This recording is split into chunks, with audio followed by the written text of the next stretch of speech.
Mateus 6,19. Não ajunteis tesouros na terra, onde a traça e a ferrugem tudo consome, onde os ladrões minam e roubam, mas ajuntai tesouros no céu, onde nem a traça nem a ferrugem consomem, e onde os ladrões não minam nem roubam. Vamos parar aí um pouquinho.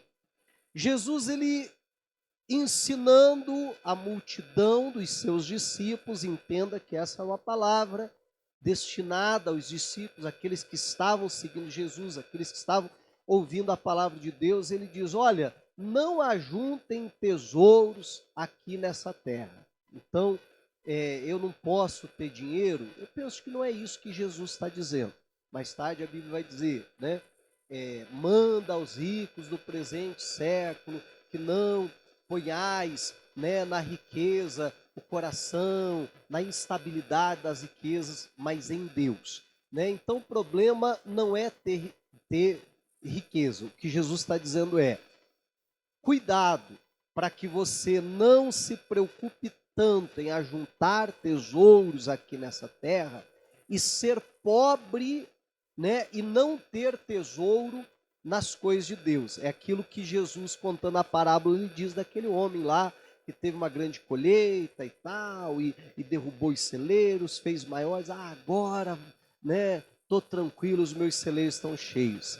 E aí a Bíblia diz: louco, se hoje pedirem a tua alma, né, isso aí vai ficar para quem? Daí a Bíblia explica que assim é para aquele que ajunta tesouros e não é rico para com Deus. O problema não é juntar tesouro, o problema é quando a gente só se preocupa em juntar tesouro aqui e é pobre, então, para com as coisas de Deus. Então Jesus diz: olha, não ajuntem aqui, sabe por quê? Porque a riqueza aqui, ela é instável. Hoje você tem, amanhã pode não ter, né? Ou hoje você pode não ter, amanhã você pode ter. A gente gosta mais da segunda parte, né? Verdade, né? Hoje você não tem, mas amanhã você pode ter. E a Bíblia mesmo diz da instabilidade das riquezas. E aí a Bíblia diz: porque aqui há desvalorização, não é assim?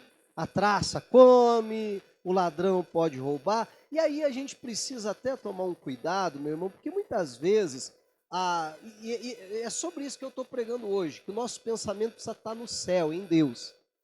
Mas a gente precisa lembrar que os nossos pés ainda estão aqui na terra, né? Porque tem gente que ou é um extremo ou é outro, né? Ou está tão ligado com as coisas aqui da terra que esquece do céu, e tem alguns que às vezes está tão ligado com as coisas do céu que esquece que está aqui na terra ainda, né? E a gente precisa tanto ter uma visão celestial, mas precisamos ter um pragmatismo também terreno, ser práticos nas coisas aqui. E por que eu estou falando isso? Porque algumas pessoas dizem: não, pastor, eu sou dizimista, eu sou ofertante, então não preciso nem fazer seguro, porque tudo que é meu está guardado. Mas quem é que está dizendo que aqui o ladrão rouba?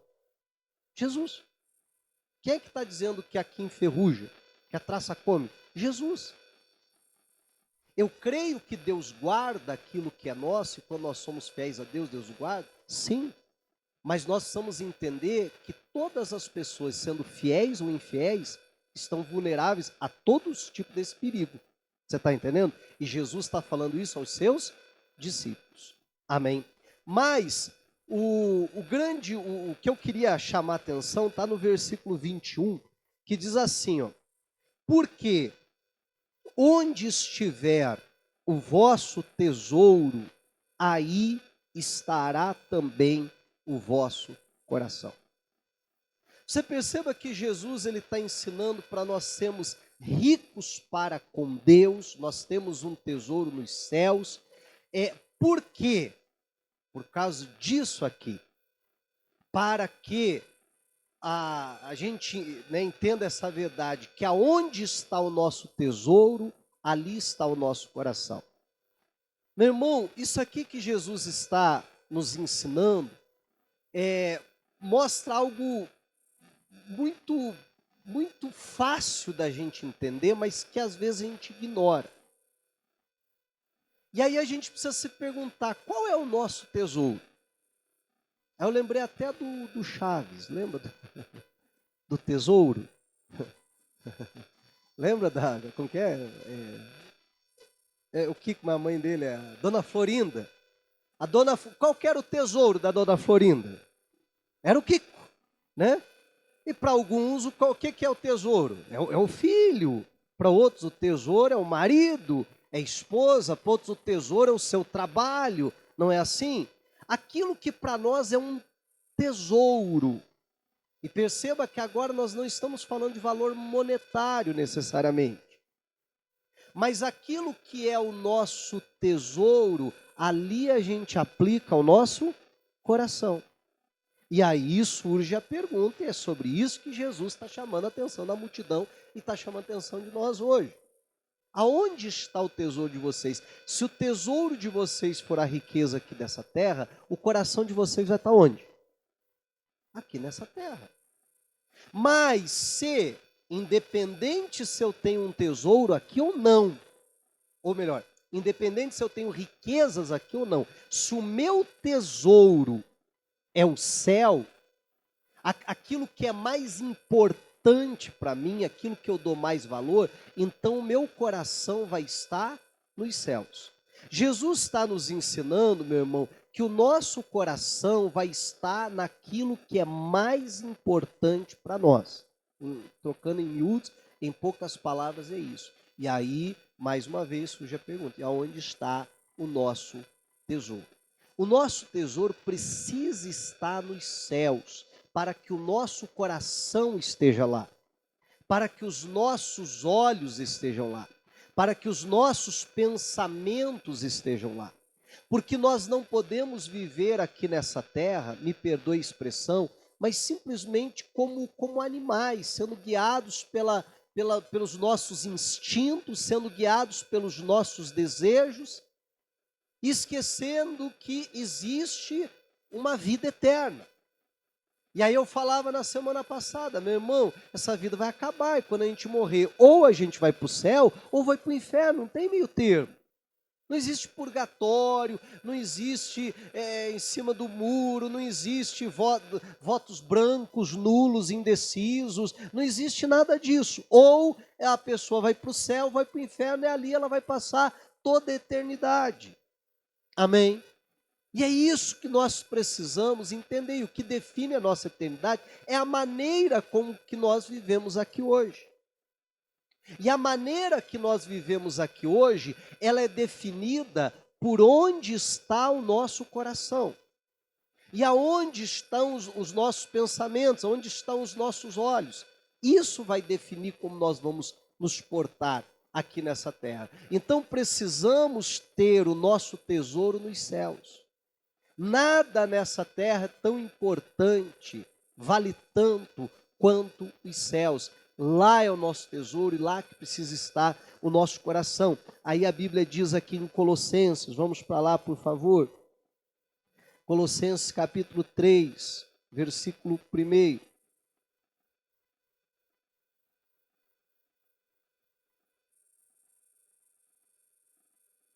Acharam aí? Colossenses 3:1 diz assim, ó: portanto, se já ressuscitastes com Cristo, o que eu e você precisamos fazer?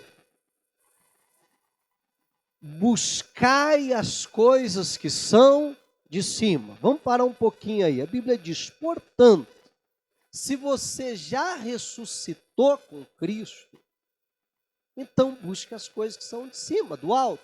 Se nós ainda não ressuscitamos, aí estamos perdidos aí, estamos vivendo só no natural, só nas coisas desse mundo, dessa vida, aí tudo é aqui.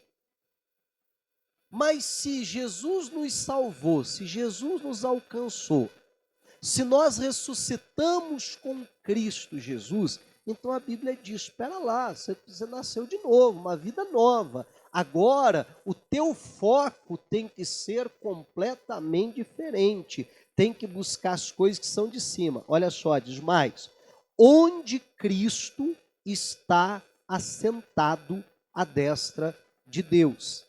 Pensai nas coisas que são de cima, e não nas que são da terra, porque já estáis mortos, e a vossa vida está escondida com Cristo em Deus. Quando Cristo, que é a nossa vida, se manifestar, então também vós vos manifestareis com ele em glória. Meu irmão, daqui a pouquinho mais nós vamos ter até o batismo nas águas. Então vai mergulhar ali a velha criatura, e quando tirar da água, né, e essa parte é tão importante quanto mergulhar, né, quando tirar da água, então vai nascer uma nova criatura. Vai alguém ter sido sepultado quando está com o corpo submerso, mas a semelhança do que vai acontecer quando Jesus voltar, quando tira da água, a pessoa ressuscitou com Cristo dentre os mortos. É isso que a Bíblia fala a respeito do batismo nas águas para nós. E a Bíblia está dizendo aqui que se nós nascemos de novo, então agora nós precisamos nos voltar para esse reino do qual nós nascemos. Porque quando a minha velha criatura morreu para esse mundo. Então, eu sou morto para o pecado, é isso que a Bíblia manda eu fazer, eu me considerar morto para o pecado, morto para este mundo e uma vida nova com Cristo. Então, o meu coração, a minha visão, o meu pensamento precisa estar lá.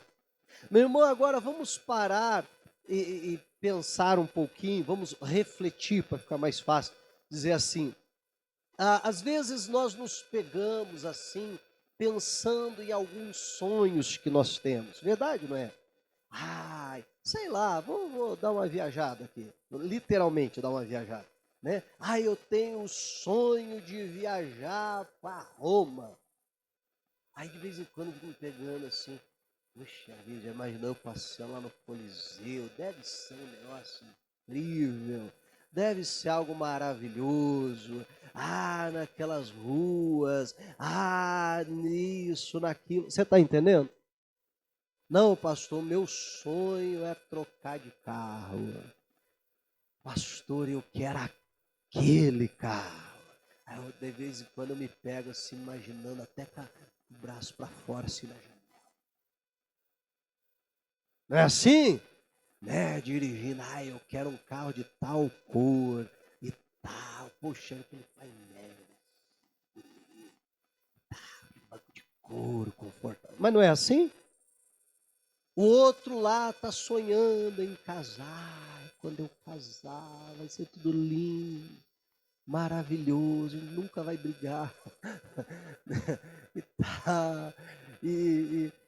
Mas não é dessa forma? E a pessoa, meu irmão, mas vem cá, qual que é a última vez que você parou assim e ficou pensando assim, puxa vida, eu vou andar naquelas ruas de ouro. Oh, glória a Deus, lá não precisa nem ter luz, porque a Bíblia diz que o Senhor e o Cordeiro é a luz, que lá não precisa ter templo, não precisa ter igreja, não precisa ir para a igreja, Deus está lá em todo lugar, eu vou conhecer Ele do jeito que Ele me conhece, eu vou ver Ele face a face, lá não vai ter choro, lá não vai ter, não vai ter tristeza, lá não vai ter doença, amém, igreja? Pastor, eu não sei se alguma vez eu já fiz isso. Pois é. Isso é um sinal que tem alguma coisa errada. Verdade ou não é? Porque a Bíblia está dizendo que nós precisamos pensar nas coisas do alto, de cima. Pensar nas coisas de Deus. Sonhar com as coisas de Deus. Mas lembra do que eu falava há pouco, ou melhor, do que Jesus nos ensinou? Aonde está o nosso tesouro, ali está o nosso coração. E às vezes ficamos pensando ou sonhando com isso, com aquilo, com aquele outro, e pouco paramos para pensar em Deus, nas coisas de Deus, dos céus. e ficar ali antes mesmo de chegar até o céu, mas ficar nos deliciando com as coisas de Deus. Ficar nos regozijando com as coisas de Deus, porque isso que a Bíblia está mandando eu e você fazer, é que vai nos levar a cada vez mais nós nos desprendermos das coisas aqui dessa terra, e cada vez mais estarmos ligados com as coisas dos céus, com as coisas de Deus. Amém? Meu irmão, as realidades da palavra de Deus precisam ser para nós muito mais reais do que até aquelas que nós vemos, tocamos ou sentimos, do que as naturais. Mas às vezes aquilo que a Bíblia diz parece uma realidade tão distante para nós, enquanto as coisas naturais parecem tão reais. Eu não sei se você entende o que eu quero dizer com isso. Mas por quê? Porque a gente está tão ligado com as coisas dessa terra e tão desligado com as coisas de Deus, com as coisas espirituais, que as coisas espirituais para nós parecem coisas tão distantes, tão vagas, tão irreais. Não, mas aquilo que eu estou sentindo, aquilo que eu estou vendo, aquilo que eu estou pegando, não, esse sim. E esse é o nosso problema, porque não estamos fazendo, pelo menos não quanto deveríamos, isso que a Bíblia está dizendo, pensar nas coisas que são do alto, nas coisas que são de Deus, ter verdadeiramente o nosso tesouro lá. Amém? Porque isso, meu irmão, é que vai fazer nós, sabe, estarmos ligados com Deus, com as coisas de Deus, querer viver em santidade, querer viver preparado, porque nós não sabemos o momento, a hora que Jesus vai voltar. E eu não posso perder o reino dos céus. Amém? Então, eu pensar nas coisas que são de Deus vai me levar a viver muito mais desprendido das coisas aqui dessa terra. Nós não podemos esquecer dessa verdade. Você está em Colossenses, volta um pouquinho, Filipenses capítulo 3, versículo 18. A Bíblia diz aqui, nós já vamos chegar nesse texto, mas a Bíblia fala qual é a nossa pátria, que a nossa pátria é celestial.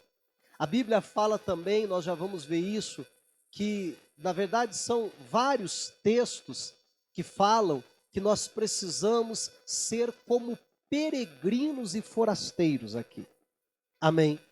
Precisamos andar como peregrinos. Nós estamos neste mundo, mas nós não somos deste mundo. É como eu e você precisamos agir aqui, precisamos viver a nossa vida dessa maneira. Eu estou no mundo, mas eu não sou do mundo. E Jesus ensinou isso para nós várias vezes. Ele até disse, se nós fôssemos do mundo, o mundo nos amaria.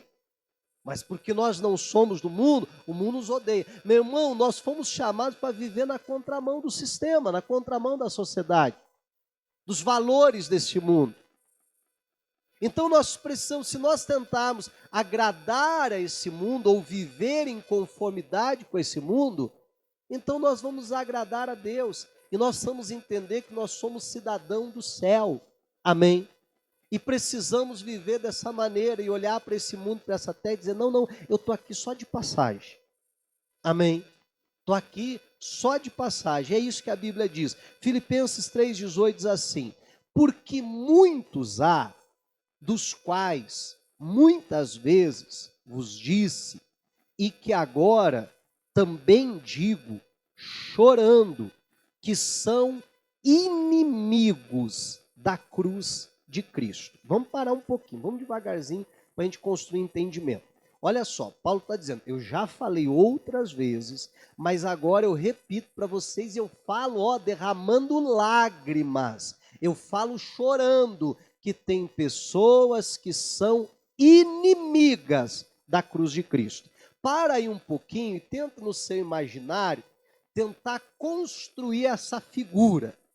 Quem é o inimigo da cruz de Cristo? Né? Você vai, imagine aí, quem é o inimigo da cruz de Cristo? Vai pensar Eu acho que o pior tipo de pessoa. Você vai pensar, quem sabe, pastor, deve ser aqueles que crucificaram Jesus, né? Aquele pessoal miserável.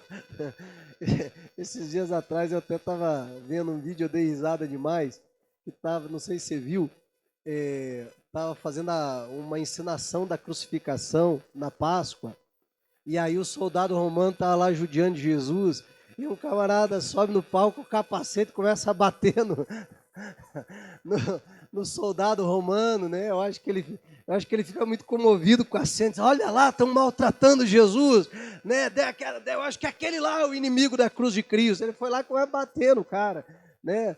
Acho que não entendeu que era só uma representação, mas tem doido para tudo, né?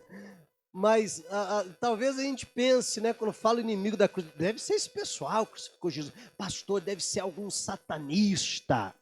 Pastor, deve ser alguém terrível. Bom, vamos ver como é que a Bíblia define. Diz assim: o fim deles, né, desses que são inimigos da cruz de Cristo, é a perdição. O Deus deles, o que é? É o ventre, falando dos seus desejos, né? E a glória deles é para a confusão deles mesmos. O que a Bíblia diz aí? Que só pensam nas coisas terrenas. Aí vamos ver como é que a Bíblia define o inimigo da cruz de Cristo. É alguém, tá aqui, é alguém que o Deus dele é o ventre, que só vive para fazer a sua vontade, que só vive para saciar os seus desejos, amém? A outra definição, que a glória deles, aquilo que ele se gloria, olha o que eu conquistei, o que eu consegui, serve apenas para a confusão dele mesmo, e ele só pensa nas coisas terrenas. Gente, tem muito cristão que a gente podia colocar aqui? Cristão assim, ao pé da letra não, né? Mas que pelo menos se denomina cristão. Tem muitos? Percebe que quando a gente pensa no inimigo da cruz de Cristo, a gente imagina, né? Alguém terrível. Meu irmão, mas a Bíblia diz que alguém que só consegue pensar nas coisas dessa terra, que só consegue viver para fazer aquilo que quer, aquilo que gosta, que aquilo de que ele se orgulha tanto só serve, não serve para nada, só para a confusão dele mesmo, que esse é inimigo da cruz de Cristo. De tal forma que não precisa ser um perseguidor da igreja, não precisa ser um satanista, não precisa ser nada disso. Amém, igreja? Basta a pessoa se enquadrar nessas 3 descrições que a Bíblia faz aqui. É interessante que Jesus, certa feita, está pregando para os discípulos, para os 12, está dizendo, gente, é necessário ir para Jerusalém, lá eu vou sofrer, lá eu vou padecer, eu vou morrer para muitos serem salvos. O Pedro diz, Jesus, para essa conversa de derrota. Vem aqui, chega aqui no cantinho, vamos conversar, Jesus. Jesus, que história é essa? Que negócio que é esse que o senhor vai morrer? Não, pode parar com esse derrotismo aí, a gente tem que ser pensamento positivo. Não pode ser assim não, Jesus. De forma nenhuma te acontecerá isso. Tem misericórdia de ti. Jesus olha para o Pedro e diz assim, para trás de mim o quê? Satanás, que me serve de pedra de tropeço. Por quê? Aí ele justifica o porquê. Porque só pensa nas coisas que são dos homens, só entende as coisas que são dos homens e não as que são de Deus. Porque o teu pensamento, Pedro, está só aqui, está só no hoje, está só no agora, está só nas coisas desse mundo e não consegue pensar nas coisas que são de Deus. Naquele momento ele está sendo usado por Satanás. Naquele momento alguém que ama Jesus. Pedro amava Jesus? Está sendo usado por Satanás, servindo como pedra de tropeço. Está sendo inimigo da cruz de Cristo. Porque o pensamento dele é raso. Porque o pensamento dele está só nas coisas desse mundo. Você está entendendo a seriedade disso? Agora vamos ser sinceros, quantas vezes nós só conseguimos enxergar o aqui e o hoje? Acontece alguma coisa de ruim na nossa vida, acontece uma injustiça. Não, porque aquela pessoa fez uma injustiça comigo, porque Deus vai pesar a mão, porque eu sou servo do Senhor, aleluia, porque não sei o que mais, que está amarrado esse demônio. E não sei, sequer a pessoa consegue, sabe, pensar, puxa vida, será que isso aqui não é plano de Deus? Será que Deus não vai usar isso aqui para fazer algo muito maior ali na frente? Você está entendendo em nome de Jesus? Foi o que aconteceu com José. Ele diz, olha, eu sei que vocês intentaram mal contra mim, falando para os irmãos. Mas não foi vocês que me mandaram para cá, não. Eu nunca tive na mão de vocês. Quem me mandou para cá foi Deus. Deus tinha um plano, a minha vida estava na mão dele, Deus que conduziu tudo para que hoje eu pudesse salvar a vida de vocês que me traíram, que me venderam, para que eu hoje pudesse ser usado por Deus para salvar a vida de vocês, dos seus filhos. Amém? Nós precisamos ter, sabe, essa visão, conseguir enxergar um pouquinho mais do que as coisas apenas que os nossos olhos naturais conseguem ver, e é isso que a Bíblia está dizendo. Deixa eu continuar aqui. Versículo 20, diz assim, deixa eu ver se eu consigo colocar ali, que pelo grito que deu uma falhada ali na internet. Deixa eu abrir aqui, que se eu não conseguir projetar aí, eu leio daqui. Consegue? Eu acho que daí, dá. Passa um 20 para mim aí, por favor. Por aí vai. Está no 19, 20. Versículo seguinte. Isso. Olha lá. Enquanto eu não consigo colocar aqui, vai indo por aí mesmo. Ó. Mas a nossa cidade está nos céus. Tem uma outra tradução que diz assim, mas a nossa pátria está nos céus. Perceba que a Bíblia vai fazendo um comparativo, chamando o inimigo da cruz de Cristo, aquele que só consegue pensar nas coisas que são terrenas. E aí vai falar de nós. Diz, nós, diferente desse, a nossa pátria está nos céus, donde também esperamos o Salvador, o Senhor Jesus Cristo, que transformará o nosso corpo abatido para ser conforme o seu corpo glorioso, segundo o seu eficaz poder de sujeitar também a si todas as coisas. Diga a glória a Deus. Meu irmão, qual que é o evento, qual que é a coisa mais importante que nós esperamos? Não é a vinda de Jesus? Então a Bíblia diz, olha, os nossos olhos são de lá, porque além de lá ser a nossa pátria, além de lá ser o nosso destino, amém? Aonde a gente vai chegar, é de lá que vai vir o nosso Salvador. Se a coisa mais importante para acontecer é a volta do Senhor Jesus, meu irmão, então meus olhos não deveriam estar aqui, preocupados com o que está acontecendo aqui.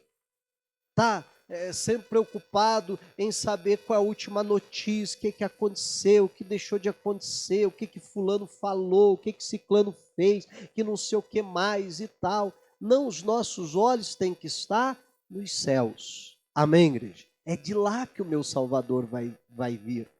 Para me levar para lá, porque lá é que é a minha pátria. 1 de Pedro, já se encaminhando para o final, 1 de Pedro, capítulo 1, versículo 13. Primeira epístola do apóstolo Pedro, lá no finalzinho da Bíblia, capítulo 1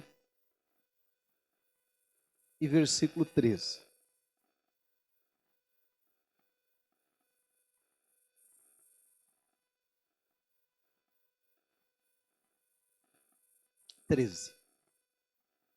Isso. Então diz assim, ó. Portanto, cingindo os lombos do vosso entendimento, sede sóbrios e esperai inteiramente na graça que se nos ofereceu na revelação de Jesus Cristo, como filhos obedientes, não vos conformando com as concupiscências que antes havia em vossa ignorância. Mas, como é santo aquele que vos chamou, sede vós também santos em toda a vossa maneira de viver. Porquanto escrito está, sede santos, porque eu sou santo. E se invocais por Pai aquele que, sem acepção de pessoas, julga segundo a obra de cada um, andai em temor. Quando? Durante o tempo da vossa peregrinação. Qual que é o tempo da nossa peregrinação? É o nosso tempo de vida. Amém? Enquanto estamos aqui, é isso que a Bíblia está dizendo. Nós precisamos considerar isso. É o tempo da minha peregrinação. Eu estou aqui só de passagem. Conta a história que, certa ocasião, né, diz que tinha um homem viajando, né? Ele encontrou com um velho sábio, né? E aí esse homem que estava viajando, conhecendo alguns lugares, foi até a casa desse homem, velho homem sábio, e olhou assim dentro da casa dele e viu que não tinha praticamente nada ali. E ele ficou admirado, ficou olhando assim e falou assim: onde que estão as tuas coisas? Aí o sábio olha para ele e falou assim: e onde estão as tuas? Aí ele diz: não, é que eu tô viajando, eu tô aqui só de passagem, minhas coisas estão em casa. Eu não trouxe nada comigo, que eu tô só de passagem. E o sábio diz assim: e eu também. Amém. E nós precisamos, sabe, ter esse entendimento que nós estamos aqui e é o tempo da nossa peregrinação. Você já notou que você vai viajar para algum lugar, vai sair de férias. Quanto mais tempo você vai ficar lá, mais coisa você leva. Não é assim? Quanto mais rápida é a viagem, menos coisa você leva. E aí é engraçado que, eu não sei você, mas assim, a minha esposa é daquelas que se deixar leva a casa junto, né? E aí quer levar tudo e mais um pouco. Meu irmão, metade das coisas você nem usa. Não, tem que levar 5 bermudas, você usa 2 no máximo, né? Verdade ou não é? Tem que levar 5 camisetas, tem que levar o liquidificador, você não usa aquilo para nada. Tem que levar a batedeira, vai que dá vontade de fazer bolo, né? Tem que levar isso, levar aquilo. E a maioria, mas não é assim? A maioria das coisas você nem usa. Mas quando você vai uma viagem rápida, você leva ali uma mochilinha com qualquer coisa.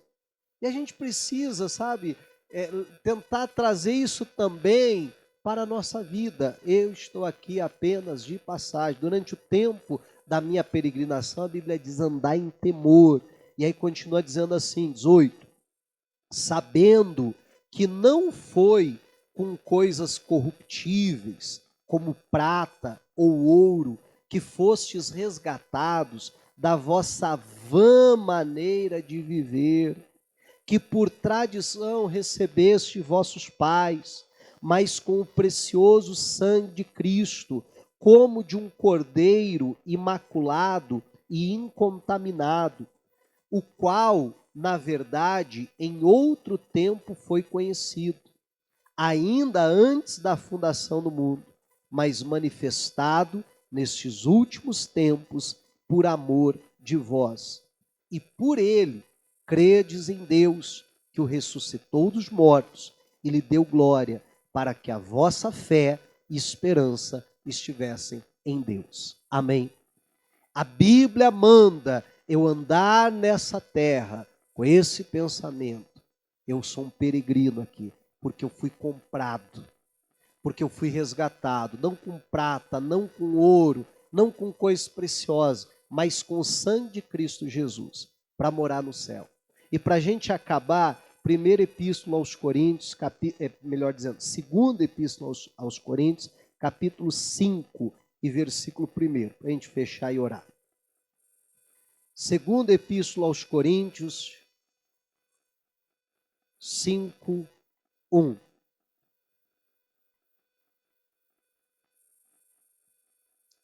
Pode ficar de pé já, a gente vai ler esse texto.